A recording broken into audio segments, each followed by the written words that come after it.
Magandang araw po, welcome po sa aking channel, Love9 TV.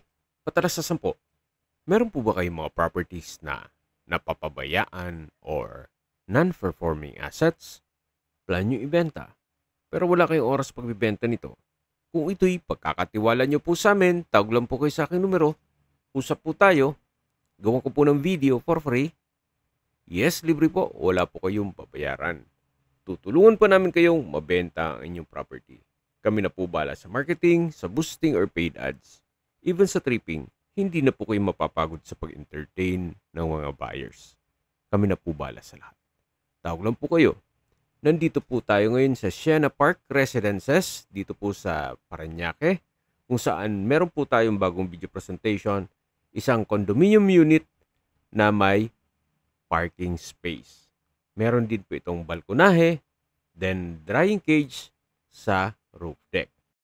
Ito po isang guarded community na kompleto po ang amenities gaya nitong swimming pool, parks and playgrounds, basketball court, clubhouse, at marami pa pong iba. Lipat po tayo sa parking area na kung saan pakita ko lang po sa inyo yung parking space na kasama dun sa condo unit na binebenta ni owner. At mamaya po, sa dulong parte nitong video, pag-usapan natin ang presyo nito. Yung condo unit na kasama itong parking space.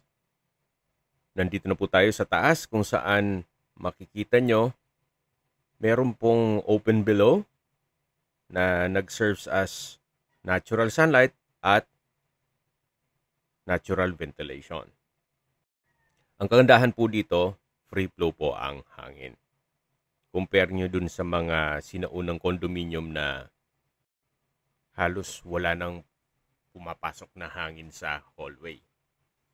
So, ito po yung hallway at nandito na po tayo sa condo unit ni Madam. Ito po ay fully furnished. Yan po yung living area o salas. Kompleto rin po ang mga kagamitan. Dito po yung dining area. Then meron pong ceiling fan. At dito naman po yung kitchen. Open concept lang po ito. Kaya hindi naman ganun kasikip. So yan po ulit yung living area. At ito pong condo unit ay meron pong 2 kwarto. Ito po yung main room. Meron na po itong bed frame and mattress.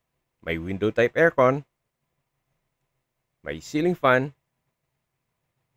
Maayos din po ang pintura ng ceiling at wall. At sa dulo po ay meron pong glass door na papunta naman ito sa balkonahe. Mula naman po dito matatanaw nyo yung mga kabahayan dito sa likod ng condominium. So kabilang subdivision naman po yan. Pwede po kayong maglagay ng coffee table dito. Habang nagkakape-kape, yan ang inyong magiging tanawin. Malaki naman po ang espasyo nito. Balik po ulit tayo sa loob. Yan po, tunghayin nyo po itong main room. Meron na rin po itong wardrobe. At lalabas na po tayo. At yan po yung main door. Dito naman po yung living area o salas. Ito naman po yung second bedroom. Sa spasyo, sakto lang. Hindi naman siya ganun kaliit at hindi naman ganun kalaki. Meron din po itong single na bed frame and mattress. May window type aircon. May ceiling fan.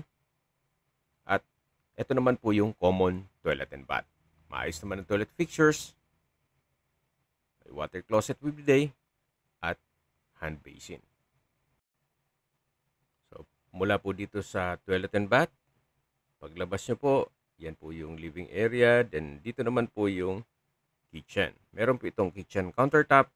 May gas range, range hood, wall-mounted cabinet, at storage ng kitchen utensils. Meron din pong exhaust fan.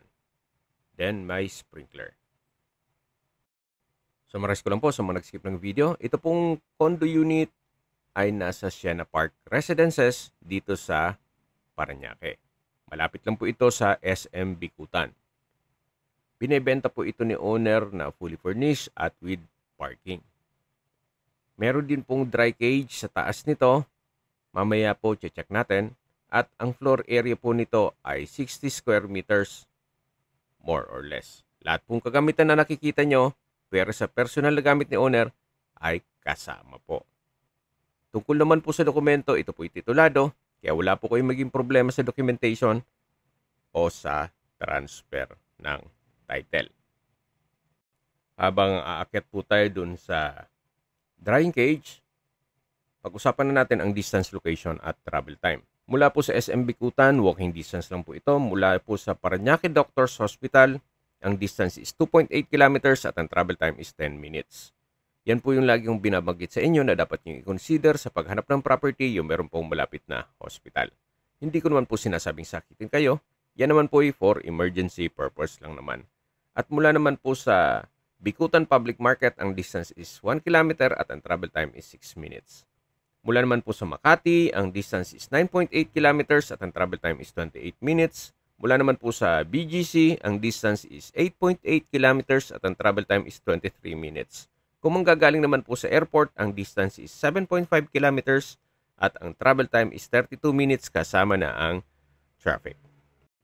Ito po yung tinutukoy ko sa inyo na drying cage. Isa po dito ay kasama dun sa condo unit ni Madam. Okay, sa presyo na po tayo. Binebenta po ito ni owner sa halagang 6 million pesos. Kung may mga katanungan po kayo, tawag lang po kayo sa aking numero. At sa mga kababayan naman natin na sa ibang bansa, meron po akong Telegram. Sa mga iPhone user naman, may iMessage. Meron din pong Imo, Skype, Viber at WhatsApp. Same number lang po, 0917-316-3399. Sa mga nagtatanong naman po ng aming Facebook, meron po aming Facebook page na Nov9TV at Facebook Reels video. Meron din pong TikTok at Instagram. May ibang YouTube channel po kami na The Nov9TV channel at Nov9TV Listings. Sana po naibigyan nyo ang video presentation. Paki-like and subscribe na lang po sa aking channel para ma-update din po kayo sa aking future listings. Kung sakali po hanap nyo yung mas malaking sukat na lupa o di kaya ay bahay, meron din po kami ibang listings na pwede nyong pagpilian. Huwag po kayong mag-atubiling tumawag sa amin, then let us know your budget para malaman namin kung anong property pwede naming edok sa inyo. Sa lahat pong viewers, subscriber at nagtiwala po sa amin, salamat po sa suporta. Ingat po kayo lagi at yung pamilya. Maraming salamat po.